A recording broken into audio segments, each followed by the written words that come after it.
We are on a Denali backpacking adventure. We've been bused nearly 100 miles into the Denali backcountry, hiked into the night for our first camp spot, navigated the toughest terrain we've ever experienced, and had our minds blown by the majesty of Denali Mountain. In this episode, we will hike our farthest distance and encounter rapidly changing mountain weather.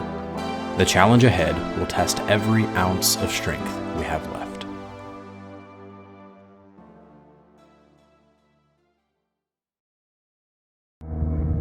There's a flight seeing plane right up there. You see those every so often. They make a little noise, but it's kind of fun to see them flying out here. I'm about to make some coffee or bear canisters 100 yards down there. The tent is here, and where we cooked is 100 yards up there. We did a line today instead of the triangle. But look at this view. You got Wonder Lake over there. You got the canyon over there, which is, I think we're gonna be sleeping in the canyon tonight. And you got Denali right there. And Wonder Lake is pretty big. It's all the way there. But first, I'm gonna make some coffee. Our kitchen setup was simple and organized. Inside the black bear-proof canister, we stored all of our food, coffee, and anything with a scent. Our mess kit was a small bag that kept all of our cooking gear together in one place. The stove, fuel, pots, mugs, plates, spoons, pour-over coffee maker, and coffee filters, all packed into this small bag for easy access. We prefer to brew coffee with a pour-over method while camping. We've tried a number of methods, but the pour-over is our method of choice for a few reasons. First, compared to other methods where disposal of the used grounds is messy and inconvenient, a pour-over keeps all the grounds tidy in the filter for easy cleanup, so you can just chunk the filter in your sealable trash bag. Plus, a pour-over will make a delicious, less acidic cup of coffee.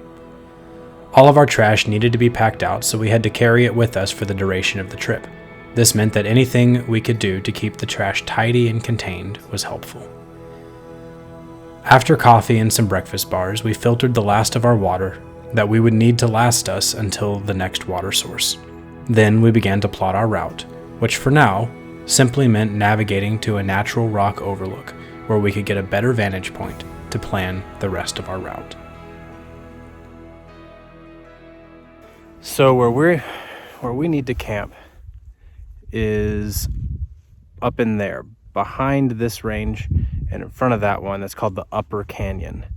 Where we need to get water is right over here at Wonder Lake.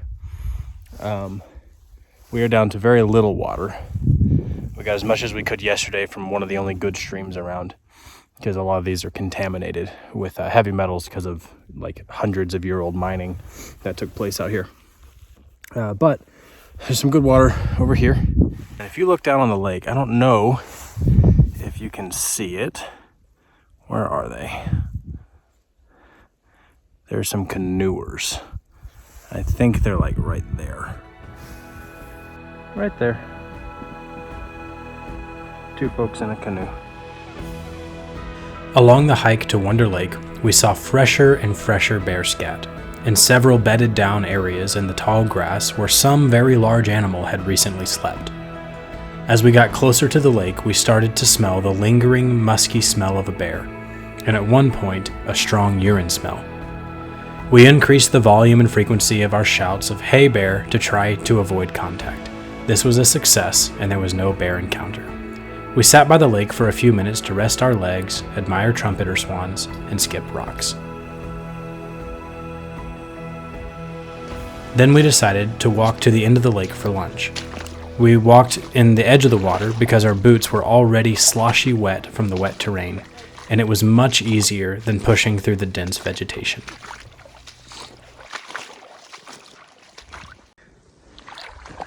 So we've come to a stream crossing. And what that means... me down, I'm already pretty soaked, so... We just walk across. We're already soaking wet down here. So I think that's what we're going to do. It actually feels kind of good.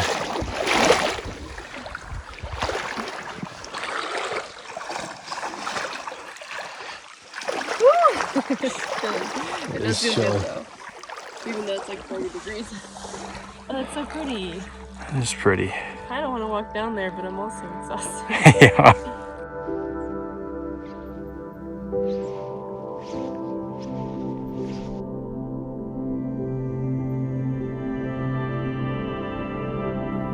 I had always wondered how bears could possibly have a primary diet of berries. It didn't seem like berries would be enough for such a large animal. But those questions were answered, as nearly everywhere we went, there were enough berries to feed an army. I now understand how a bear can survive by foraging for berries. And bears apparently aren't the only ones who enjoy the blueberries. It was time for lunch, which gave us a chance to dry our feet for the next leg of our hike. So we stopped here to cook lunch. Some electrolytes. We're cooking beef stew for lunch.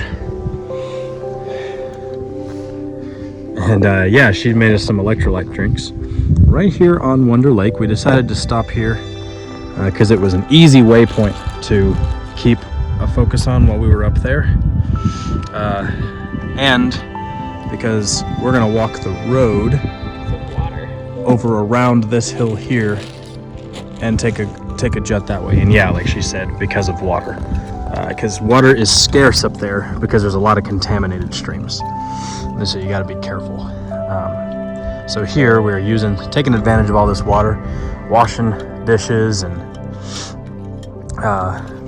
making drinks and making stew, which requires more water. Things like that, the things that we've held off on because they use a lot of water. Oh yeah, and more coffee.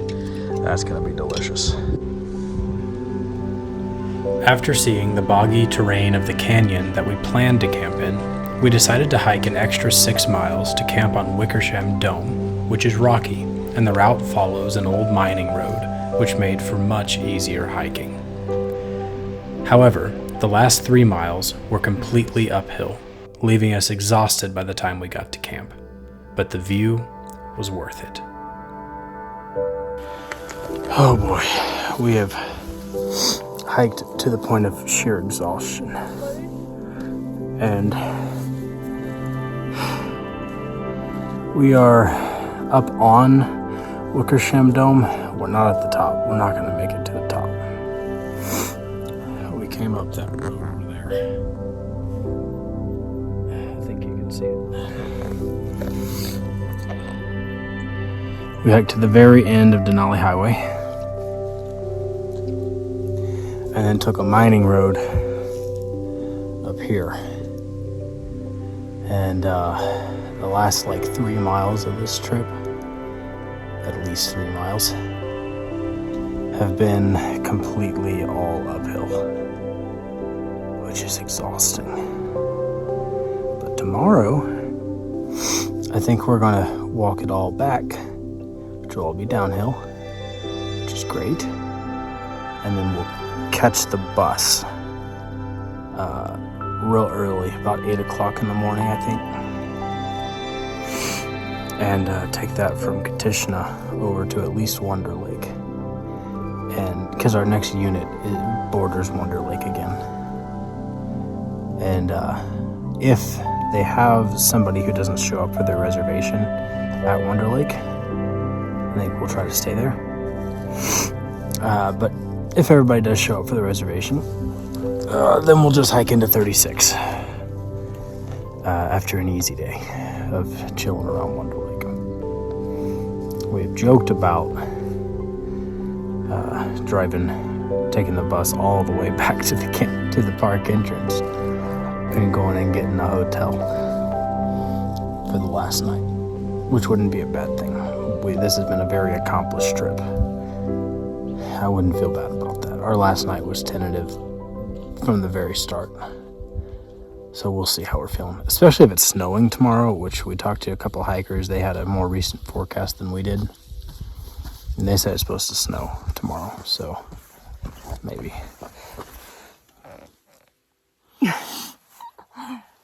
What do you think? I don't know. You're good at picking up the 10th spot. I say we camp right here. Just help me clear out the rocks. Okay. As we cooked dinner and set up camp, a storm began to roll in. The clouds moved up the mountain very quickly, and visibility was soon only about 20 feet. Thankfully, the rain mostly held off until we got in our tent. But once it started to storm, it rained hard all night long. Seeing a storm roll in high on a mountain is an amazing experience, and is less dangerous than it might seem. Hopefully you'll have the chance to experience that too.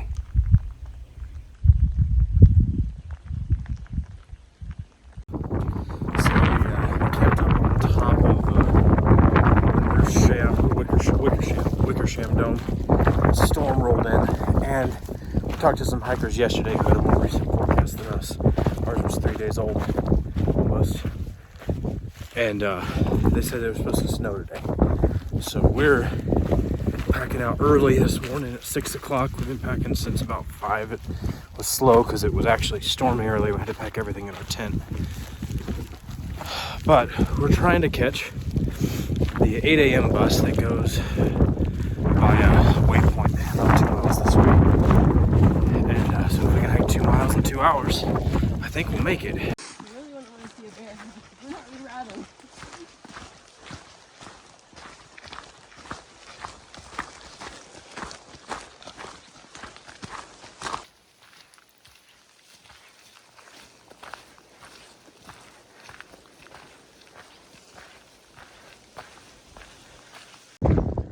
We got a porcupine.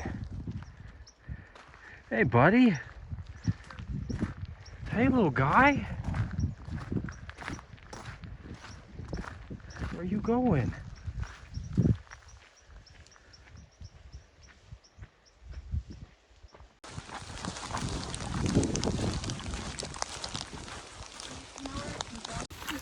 Do do do do do do do. Do, do, do, do. Oh no, there's a big rock coming. You're a goober. So we caught the bus. Yeah. And caught it with a couple hikers we ran into yesterday, the ones that gave us the weather update about the snow. And now we're at the Eielson Visitor Center again. And there's now a bunch of like a dusting on the mountains that wasn't there yesterday. Can Snow you dusting. flip the camera while you're on video? Oh yeah, I'll show that over there. And show them our cute little bus.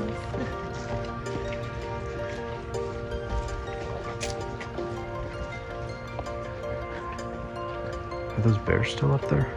Yeah. Yeah, there they are. There's a bear.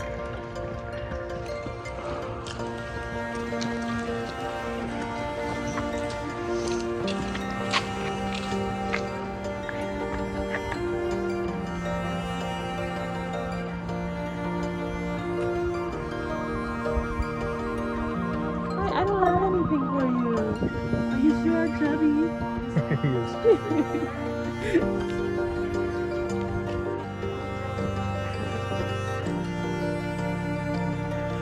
While we were at the visitor center, we talked with more experienced backpackers who were bailing because of the weather. We decided it was wise for us to do the same. We got a closer look at a couple of black bears, a mom and her cub who was about ready to go it on his own. You can see her get startled by the sound of the bus's brakes. As we drove, the rain turned to freezing rain and then heavy snow. It was clear we made the right decision to stay somewhere warm for the night.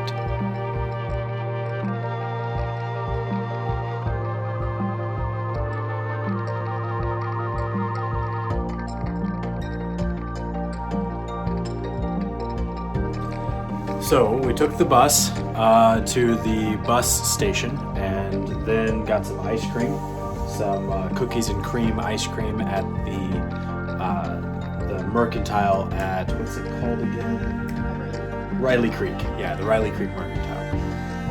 And then we got a shuttle over to this place, which is the Grizzly Bear Lodge, and it's pretty cute. Not too bad. It's got a view of the river as well, so that's nice. I see that right over there. we decided that it was too cold and rainy / snowy to camp for a fourth night. And it was a good thing we made that decision, because as we were riding the bus out, that snow and freezing rain was coming down like crazy. So very, very glad we made this decision. It'll be nice to get a warm shower, clean some clothes, because all of our clothes, even the ones we were saving for the airport, everything's wet and stinky and nasty. So our first order of business is showers and laundry. And I can't wait to have some dry, clean clothes on.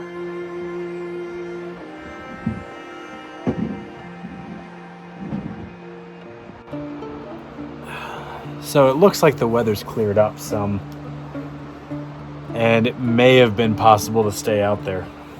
But without knowing for sure, I think we made the right decision to come to a hotel the last night. We were not the only backcountry campers doing that, actually. Just on our bus, which was not quite the very earliest, but the second bus out, there were 2 other couples that were also backcountry camping, and they decided to call it. And actually, it wasn't just those 2 couples. Come to think of it, as we drove, we picked up probably 2 or 3 other backcountry campers that were all taking it all the way out to either go get a hotel or see if they could get a spot up near the entrance of the park with some more amenities. Because it was rough. It was real rough. And so I'm glad to be here. We've got our clothes in the washer and the dryer. It's a cute little place. We got a good view of the river.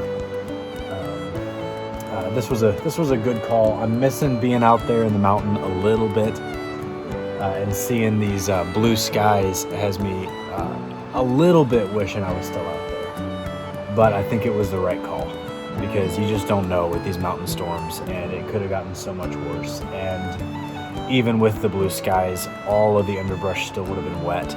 Everything still would have just been miserable to walk through. And then add to that snow, and not just rain.